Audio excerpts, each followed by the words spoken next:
क्या वक्त के साथ साथ आपकी आंखों और होठों के गिर्द झुर्रियां बनना शुरू हो गई हैं? क्या वक्त के साथ साथ आपकी गर्दन पे झुर्रियां नजर आना शुरू हो गई हैं? क्या वक्त के साथ साथ आपके बालों की क्वालिटी पहले जैसी नहीं रही है? क्या वक्त के साथ साथ आपके नाखूनों की क्वालिटी वैसी नहीं रही है? आपके जोड़ों और पट्टों में दर्द शुरू हो चुका है? और आप इन सब चीज़ों को कॉप अप करने के लिए आप किसी महंगे प्रोसीजर की तरफ जाना चाहते हैं, फेस लिफ्टिंग की तरफ जाना चाहते हैं, महंगे बुटॉक्स की तरफ जाना चाहते हैं, हेयर ट्रांसप्लांट की तरफ जाना चाहते हैं, तो रुकिए, एक मर्तबा ये वीडियो पूरी देख लीजिए। उसके बाद आपका जो दिल चाहे आप कर सकते हैं।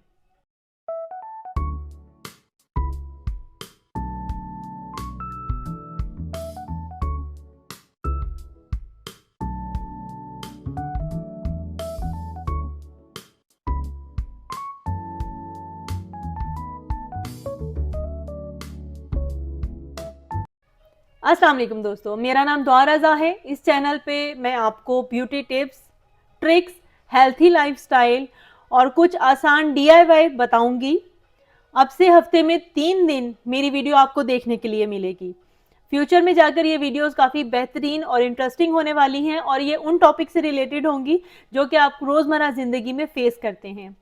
मेरा मोटिव ये है कि ऐसी लड़कियां जो शहरों से दूर हैं या जिनके पास उतनी फैसिलिटेशन नहीं है कि वो महंगी ब्यूटी प्रोडक्ट्स इस्तेमाल कर सकें या महंगे कॉस्मेटिक क्लिनिक्स पे जा सकें, वो भी मेरी वीडियो के बाद अपनी ब्यूटी को वैसे ही मेंटेन कर सकें, अपने लाइफस्टाइल को अपग्रेड कर सकें।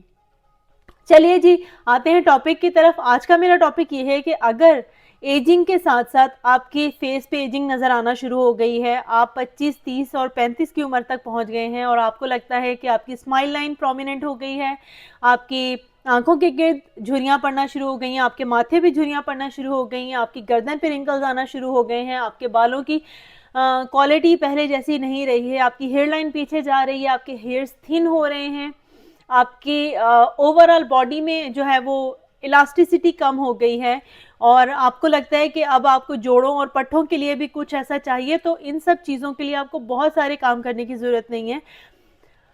अगर अपने फेस को आप पहले जैसा दिखाने के लिए महंगे सर्जिकल प्रोसीजर्स की तरफ जाना चाहते हैं या महंगे बोटॉक्स की तरफ जाना चाहते हैं, तो एक मर्तबा रुक जाएं। अगर मामला किसी बेहतर चीज़ से हल हो सकता है तो पहले उस तरीके से हल करके देखते हैं। आज मैं आपको बताऊंगी ऐसी ही प्रोडक्ट के बारे में, कोलेजन के बारे में आज बात करेंगे। कोलेजन पाउडर हमारी ज़िंदगी में क्यों ज़रूरी है और हमें क्यों लेना चाहिए। बेसिकली हम समझते हैं कि कोलेजन है क्या। इंटरनेट पे बहुत हाइप है, आप सब लोगों के लिए ये नाम नया नहीं होगा। कोलेजन सभी जानते हैं, सभी इस्तेमाल कर रहे हैं। जो नहीं इस्तेमाल कर रहे उन्होंने कहीं ना कहीं देखा ज़रूर होगा, सुना ज़रूर होगा। आज मैं इसकी अफादियत के बारे में बात करूंगी कि हमें लेना क्यों ज़रूरी है। आज तक जो हमारे जहन में कॉन्सेप्ट था वो ये था कि ये सिर्फ एक अयाशी है। ये अयाशी नहीं है। अगर वक्त के साथ साथ आप इसको इस्तेमाल में ले आएंगे तो आपको अगले कुछ सालों में बहुत ज़्यादा महंगे ट्रीटमेंट्स करवाने की ज़रूरत नहीं पड़ेगी। इंसान के जिस्म में इलास्टिक प्रोटीन बनता रहता है, वक्त के साथ साथ कोलेजन बनता रहता है, लेकिन ग्रेजुअली जैसे जैसे आप उम्र के 20 से 25 सालों के बाद आपके साल गुजरना शुरू होते हैं तो आपकी बॉडी में कोलेजन बनने की जो स्पीड कह लें या तादाद कह लें या मिकदार कह लें, वो कंप्रोमाइज़ होती चली जाती है। ग्रेजुअली वो क्या होता है, क्योंकि वो एक प्रोटीन है। आज मैं ये कॉन्सेप्ट भी आपका क्लियर कर दूं कि कोलेजन कोई एसिड नहीं है, किसी किस्म का कोई केमिकल नहीं है। कोलेजन बेसिकली प्रोटीन की फैमिली से ताल्लुक़ रखता है और इसका इटसेल्फ काम क्या है कि ये खींचता है, यानी कि जो इलास्टिक होता है ना, इसका काम हमारी बॉडी में इलास्टिक वाला है। चलें अब ये बात करते हैं कि ये इलास्टिक हमारी बॉडी में कहाँ कहाँ ज़रूरी है। जब वक्त के साथ साथ आपकी बॉडी में कोलेजन की प्रोडक्शन कम होना शुरू हो जाती है ग्रेविटी की वजह से, यानी कि ग्रेविटी है ना, कशिश शकल जो है, उसकी वजह से आपका जो स्किन है, जो फेस है, वो सैगी होना शुरू हो जाता है, यानी कि आपका चेहरा, जिल्द ढलकना शुरू हो जाती है क्योंकि उसमें इलास्टिसिटी कम होना शुरू हो जाती है। ग्रेजुअली क्या होता है, आप जब हंसते हैं तो आपकी लाफ लाइन नज़र आना शुरू हो जाती है। आपके ये वाले टिश्यूज़ हैं ये ढलकना शुरू हो जाते हैं। आपकी आंखों के झुर्रियाँ पड़ना शुरू हो जाती हैं, आपके माथे पर झुर्रियाँ पड़ना शुरू हो जाती हैं और जो ग्रेजुअली है आपका फेस जो है वो एजेड नजर आना शुरू हो जाता है। आपके बालों की पहले जैसी क्वालिटी नहीं रहती। आप हर बार अपने बालों को जब हाथ लगाते हैं तो सोचते हैं आज से कुछ साल पहले तो मेरे बाल बहुत खूबसूरत थे, अब शायद मैंने बहुत ज़्यादा केमिकल यूज़ करना शुरू कर दिया है, शायद इसलिए मेरे बालों की वो क्वालिटी नहीं रही है। फिर आप सोचते हैं कि आपके नाखूनों की भी वो वाली क्वालिटी नहीं रही है। जो आप कॉलेज या यूनिवर्सिटी लाइफ में आप अपने इतने इतने नेल्स बढ़ा लेती थी, अब क्यों नहीं बढ़ पाते हैं। फिर आप सोचती हैं शायद मैं बहुत ज़्यादा नेल पेंट्स का इस्तेमाल करना शुरू हो गई हूँ, या शायद मैं बहुत ज़्यादा बर्तन धोना शुरू हो गई हूँ इस वजह से। रीज़न एक हो सकता है कि वो भी हो, लेकिन क्या आपने नोट किया है कि जिस ज़माने की आप बात कर रही हैं उसके और अब के ज़माने में 5 से 10 साल का वक्फा आ गया। तब आप अगर 20 या 25 की थी तो अब आप 30 या 35 की होंगी। चलें, वक्त अभी भी हाथ से नहीं गुजरा है। आप अपनी ज़िंदगी में कोलेजन इस्तेमाल कर सकती हैं।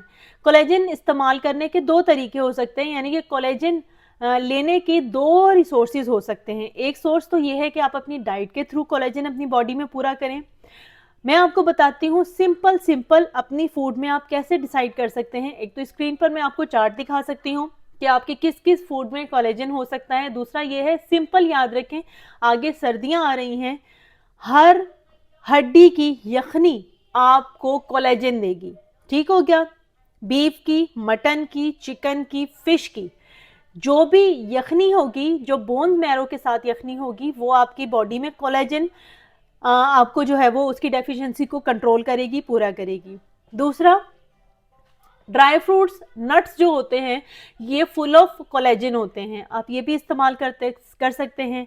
तीसरा, आप ये गोश्त, प्रोटीन, बेसिकली प्रोटीन है ना, और अगर प्रोटीन बॉडी में कम हो रहा है और अगर आप प्रोटीन का इंटेक अपनी बॉडी में ले रहे हैं तो आपका कोलेजन बैलेंस रहेगा। आप अपना एक्सटर्नली किस सोर्स से ले सकते हैं। आपको कोलेजन के 3 टाइप्स होते हैं। नाखूनों के लिए अलग होता है, जोड़ों और हड्डियों के लिए अलग होता है, और आपके जो बालों की और स्किन के लिए अलग होता है। लेकिन मैं आपको बताऊं, आपने ये बहुत सारे अलग अलग टाइप्स के कोलेजन लेने से बेहतर है कि आप मार्केट में जाएं और आप एक मल्टी फंक्शनल कोलेजन पाउडर खरीदें। यानी कि जब आप फार्मेसी पे जाएंगे तो आप उनसे कहेंगे कि मुझे कोलेजन पाउडर दे दें। आपने उसको खरीदते वक्त इस चीज को नोटिस करना है कि उसके नीचे मेंशन हो या तो मल्टीपर्पज या फिर for hair, nail and skin, और बहुत सारी टाइपें तो ये भी लिखा होता है कि for hair, skin and nails and joints and bone. ठीक है ना? तो आपने ये कोशिश करनी है कि आप मल्टी फंक्शनल जो कोलेजन पाउडर है वो लें। इसका आपकी बॉडी में इस्तेमाल बहुत ज़रूरी है, इसलिए आपने इसको स्किप नहीं करना है। अगर आप 20 से 25 साल की उम्र में हैं तो आप अपनी जो ग्लो है उसको बढ़ाने के लिए ले सकते हैं, लेकिन अगर आप 25 से 30 साल के दरमियान में हैं तो आपके लिए फिर अब ये ज़रूरी हो गया है, क्योंकि ये वो वाली एज है जब आपकी बॉडी में कोलेजन की जो प्रोडक्शन है वो कंप्रोमाइज़ होना शुरू हो जाती है। अगर इस एज में आप ले लेंगे तो कुछ आपकी बॉडी का कोलेजन और कुछ एक्सटर्नल सोर्स से लिया जाने वाला कोलेजन मिलके आपको बहुत ज़्यादा अरसे तक एजिंग से दूर रखेगा। और अगर आप 35 से 40 साल के दरमियान हैं तो अब ये वक्त आ गया है कि जब आपकी एजिंग को बैकवर्ड करने का टाइम आ गया है, कि अब आपने इसलिए लेना है ताकि जो फाइन लाइन, रिंकल आपको बन चुके हैं, आपके जो हेयर्स की और नेल्स की जो हेल्थ है वो कंप्रोमाइज़ हो चुकी है, आप इसको रिवर्स कर सकें। और 50 के बाद तो आपके खाने की तरह आपके लिए जो ये ज़रूरी हो सकता है। इनके बहुत सारे रिसोर्सेज हैं, लेकिन चूंकि बात यहाँ पे ये हो रही है कि आपने इसको इस्तेमाल क्यों करना है, तो ये सोच अपने जहन से निकाल दें कि ये एक अयाशी है। ये हमारे जिस्म में ज़रूरत है और इसका किसी भी जेंडर से कोई लेना देना नहीं है कि अगर आप खातून हैं तो आपने लेना है, अगर आप मर्द हैं तो आपने लेना है। नहीं, अगर आपकी ह्यूमन बॉडी है तो कोलेजन की आपको ऐसे ही ज़रूरत है जैसे कि आपको खाने की ज़रूरत है, जैसे कि आपको दूध की ज़रूरत है, जैसे कि आपको प्रोटीन की ज़रूरत है, जैसे कि आपको आयरन की ज़रूरत है। होपफुली मेरी ये वीडियो आपके लिए कहीं ना कहीं फ़ायदेमंद साबित होगी और आपके लिए कोलेजन को अपनी डेली इनटेक में इस्तेमाल करने के लिए फ़ायदेमंद रहेगी, हेल्पफुल रहेगी। और अगर ये वीडियो मेरी आपके लिए फ़ायदेमंद रहेगी तो मुझे एक थम्स अप ज़रूर दीजिएगा। आप मुझे सब्सक्राइब भी कर सकते हैं, ये ऑब्वियसली टोटली फ्री है। अगर आप चाहते हैं कि फ्यूचर में भी इस तरह की इन्फॉर्मेटिव वीडियो आप देखते रहें तो आप मेरी चैनल को सब्सक्राइब भी कर सकते हैं। अगले टॉपिक तक के लिए मुझे इजाज़त दीजिएगा। अल्लाह हाफिज़।